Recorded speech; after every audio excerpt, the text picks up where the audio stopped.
I hate Sauv B. Sorry. I hate Sauv Blanc. I don't hate Sauv Blanc, but I don't drink it. I hate Sauv Blanc. I hate Sauv Blanc. Hi, I might change your mind. Hi, might change your mind. I'm looking forward to this episode as we delve into the wine grape varietal, which is Sauvignon Blanc. Immediately, that might raise the hairs on the back of your neck. If you grew up like me in Australia with your mum having 4 bottles of Gießen or Oyster Bay, Sauvignon Blanc hasn't been our favourite grape variety for a very long time. But Master Sommelier Carlos Santos is here to change our minds. Carlos, the obvious choice to bring in today was Sancerre, but you've actually gone down a different route. Absolutely. I mean, I picked Pouilly-Fumé for various reasons. Of course, a lot of our listeners are in the US.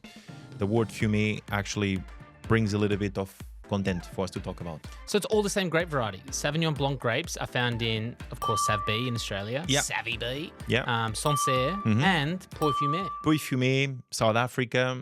You have Australia, as you said. You have New Zealand, Sauvignon Blanc, which is very popular, Marlborough.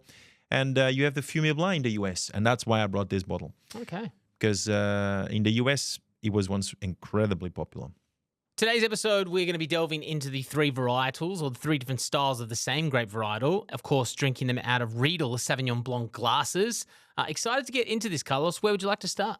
Yeah, well, we start with the South African Sauvignon Blanc. So this is Savage from the Western Cape, so southwesternmost corner of South Africa. Beautiful Sauvignon Blanc, about 76%, and then a little bit Semillon, so a classic Bordeaux blend, if you like. We do this blend in Western Australia ourselves as well. What I really like about this wine, it's perfume, it's fruity, it's floral, but you don't find that herbaceous herbal vegetal that you find in, for instance, New Zealand Sauvignon Blanc. What do you think? Well, fresh cut grass was one, and asparagus was one of the great calls back in season 1 of this podcast. Correct. Now I'm getting this riper fruit and less vegetal. Correct. Vegetal. Yeah. It's a lot more, it's a wine that is a lot more worked in the vineyards. Season 1, we had a lot of fairly big producers. We had a lot of straightforward Sauvignon Blanc, as most people drinking these days. Herbal, vegetal, green, grassy, asparagus, nettle, grapefruit, passion fruit, all of those. Here we have a Sauvignon Blanc that is a lot more worked, which spends, a little bit of time in oak. It's a wine that spent then time in stainless steel, and then it's just more concentrated, it's richer, it's warmer. He has a lot more tropical aromas than actually that herbaceous herbal. Yeah, and on the nose, you said perfume was a great call because, wow, it really... Yeah. I mean, obviously it might be the glassware, but it's just so powerful outside of the glass. Yeah. You can still say... I can still smell Sauvignon Blanc, correct. by the way. Like as in aromatically. It is an aromatic varietal. If I was to blind assess these, I would call Sauvignon Blanc off the nose. Of course, you're not meant to call off the nose. You're meant to assess all 3 components. Yeah. But it does still have that, familiarity of Sauvignon in the Blanc. grapefruits mostly, because after everything else is a little bit different. A lot more stone fruit, more peach, more apricot, and a little bit even of pineapple. So showing a lot of ripeness, warmth, even though it's a cool climate varietal. All right. Going to take it on the palate. On the palate, I feel even more reminiscent of Sauvignon Blanc, especially with one of the components in the structure. Yeah. What do you think? As acid. Acid is high, right? Of course. So yeah, that's would you call this high or medium acid? No, high. Medium High. plus? It is high. Yeah. It's pretty elevated. It's mouth watering. First thing I tasted was the acid. Correct. It's my first wine of the day. Not sure if at this time of the morning you've been drinking a lot, but drinking before 12 most days. For me, it's high acid. And generally, when it's your first wine, you feel more acidic. But yeah, this is pretty fresh, mouth watering. So high acidity. But there's one other structural element that is quite pronounced as well, in my opinion. Structural element. Okay, so I'm going. So if you go acidity, I think I have it. Yeah. Body. Body. I think I have it. Body, which goes alongside alcohol. So for me, it's the alcohol. I mean, you see the tears in the glass when you swirl. That is full of running thick tears. So that's obviously yes, body and alcohol, sugar, etc. So they go hand on hand, and I do feel like this wine has a lot of warmth. Once you have a sip, it's warming all the way down. So this is 13.5%. I mean, it's not incredibly high, but you feel that you have that strong perception of alcohol. So again, reflecting that pineapple tropical ripeness in the wine. So it's actually quite delicious. And to be perfectly honest with you, I don't hate any grape. Yeah. I've still got to get myself around, speaking of a South African style, I've still got to get myself around that one that smells like burnt tires. Pinotage. Pinotage. Yeah. Still got to work on my rubbery, Pinotage love. yeah. Well, I'm not going to hold it against South Africa that I'm still not accustomed to Pinotage. Yeah. In the same way people aren't accustomed to Vegemite.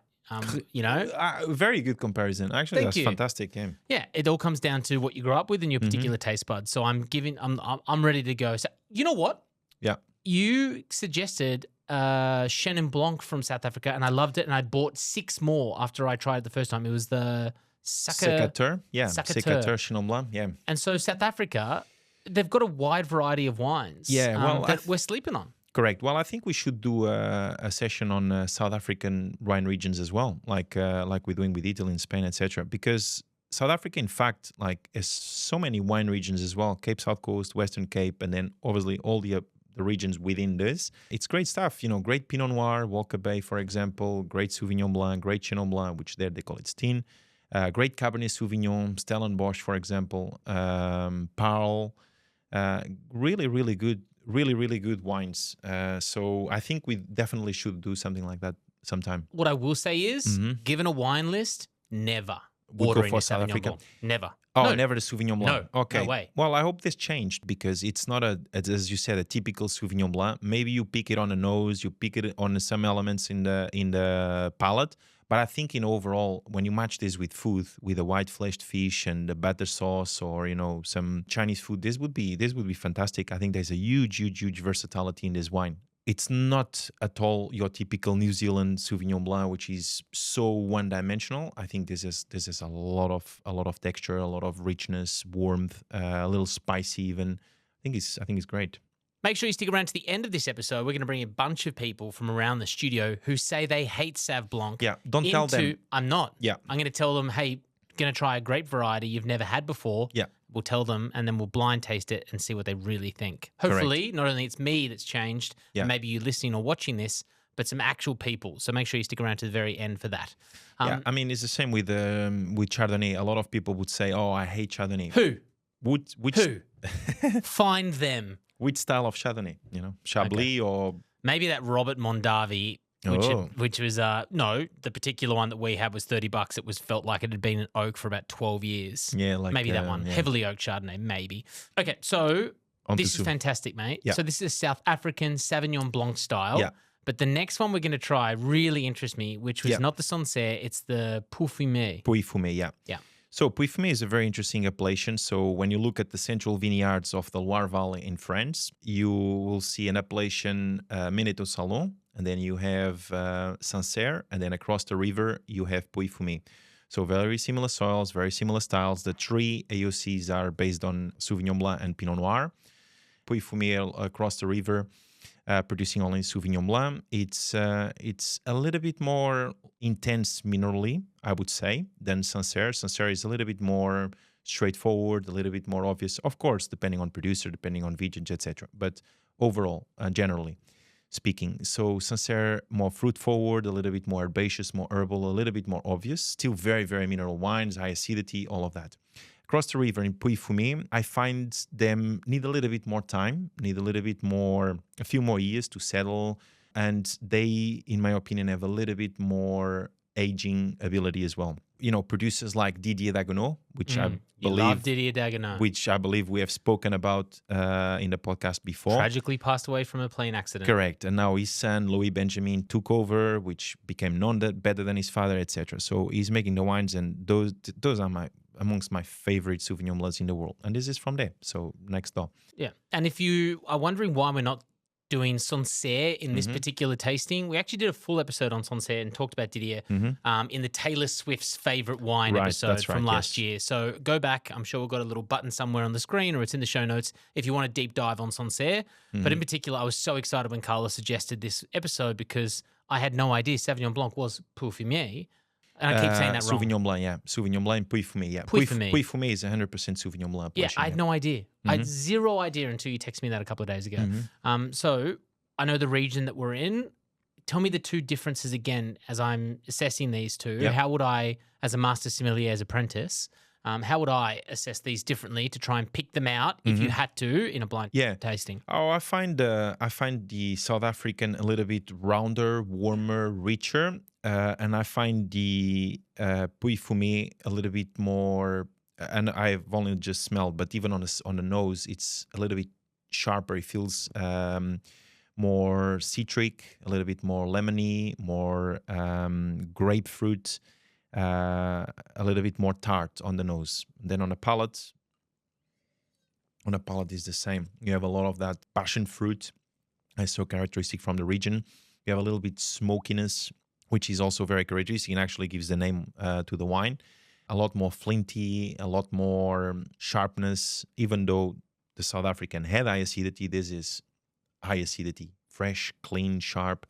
And I think that's the main characteristic. Like really, it brings me more with the Pouilly-Fumé, the typical characteristics of Sauvignon Blanc. That slight more herbal, a slight more espargo note as well.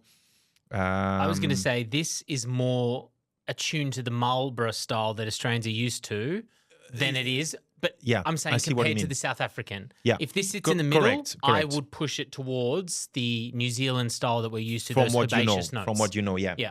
And it's very close to Sancerre. It's a similar style. It's just that typically in Pouilly-Fumé, the wines take a little bit longer to mature. Some producers started using old barrels, for example, for maturation to impart micro-oxygenation in the wines, like Didier Dagenot, for instance. And that's fantastic. This one is vieille vigne, which means old vines, 35 years old vines, and is actually a lady making the wines, Lucy. So yeah, great stuff. Has been in a few generations in the family. The wines are incredibly clean, really good delicious. stuff. Yeah. And why also I picked this wine? Because in the US, obviously, the Fumé Blanc was a style that became very, very popular in the 1960s when Robert Mondavi, since we spoke about him before, bring him back to the conversation because Sauvignon Blanc was pretty much a hated grape variety also back then in the really? US. Yeah, because of the, they would call it Sauterne or something like this, not full Sauterne. Yeah, sweetness. The sweetness, they were making sweet wine out of Sauvignon Blanc and obviously Semillon, etc. They were making a sweet wine of a Bordeaux style, Sauterne, and it was pretty much hated at some stage because it was mass produced. There was a lot going on with it. And then Robert Mondavi was like, no, actually, I believe in Sauvignon Blanc. I think we could make something nice out of it. So instead of naming it Sauvignon Blanc, he named it Fumé Blanc. And he picked the wine, fermented to dryness, aged the wine in oak barrels, etc. So make that smoky style from the oak. And then people start loving it. And they became incredibly popular during those days. So that's a Fumé Blanc. So not Pouilly-Fumé, but the There's it was the nuances play to it, right? Yeah. Correct. It was the play from the Pouilly-Fumé with the Fumé Blanc. So it's an interesting story. And that's why, I thought this would be interesting to bring it up. One thing about buying wine, tasting wine, Mm-hmm. and this is coming from my personal opinion, but I think it might be reciprocated by people who are listening or watching, is we don't buy what we don't know for a lot of the points. Mm-hmm. Like if you don't recognize not even a brand, but a varietal or what you think to be a varietal, you won't buy it because, in a time where money is hard to come by, you don't want to be spending $30 to $50 on a bottle of wine that you've never heard of. Yeah. And so what I love about this is, we've been doing this podcast for a long time. I've been doing wine research for so long, and I had no idea up until 2 days ago that this was Sauvignon Blanc. Yeah. And right next to Sancerre. Exactly. Yeah. Yeah. And I tell people about Sancerre all the time, who don't recognize that it is Sauvignon Blanc, even though it is a completely different way of creating the wines in a completely different terroir for a completely different outcome. Well, if I tell you that Sancerre probably is an easier name to pronounce, and, the same thing with the Italian varietals when we did it, and then when we do the Spanish, etc., it will be the same. So there's certain names that are hard to pronounce. Even though they're made from the same varietals, people will still not go for it because they don't recognize the name. Even though they may be better quality, even though they may be less expensive, because Sancerre targets a a certain price level, that Pouilly-Fumé at this level, for example, probably is not quite up there as with Sancerre. And it's delicious. It's bloody awesome, actually. I like this glass. Well, in the title, you know how to now spell Pouilly-Fumé. I've butchered it 17 different times because I'm still not confident with my pronunciation of it. However, you can also look at graze.com to get your wines when searching in keywords, as we do as well. I'm going to give you a little tease to what's coming up on episodes of Got Som. Tell people some wines that we've bought.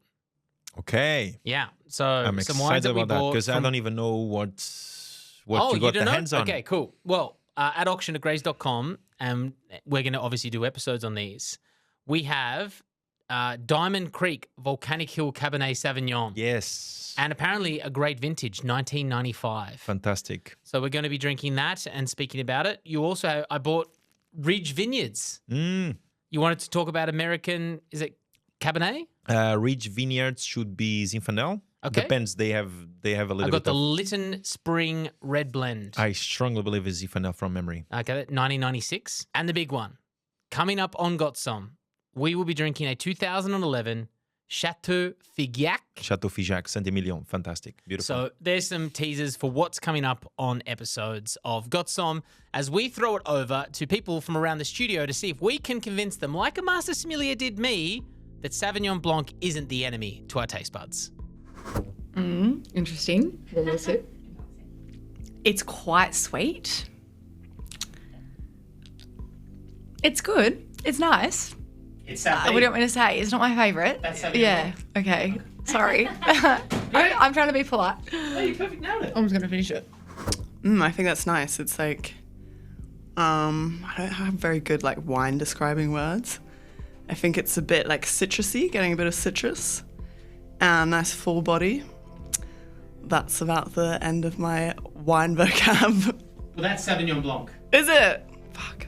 There you go. Yeah, you know what? I take it all back. That's delicious. Perfect. You are. Now, just tell me what you think of the wine.